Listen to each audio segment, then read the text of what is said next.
ನಿಂದು ತಾಯಿ ಗುಣ ತೀರೋದಿಲ್ಲ ಋಣ, ನೀನು ನಮ್ಮ ಪಾಲಿಗೆ ಎಂದು ದೇವ್ರಯ್ಯ.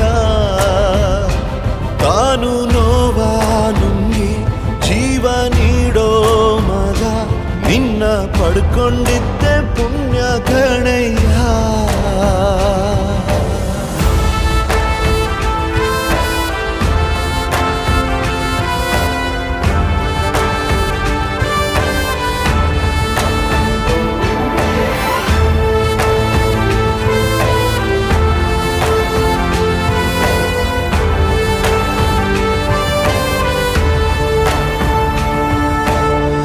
ಅನ್ನ ಕೊಡೋ ಭೂಮಿನು ಹೊಗಳುತ್ತಿದೆ ನಿನ್ನನ್ನು, ಊರನ್ನೇ ಬೆಳಗೋ ವಜ್ರ ನೀನು.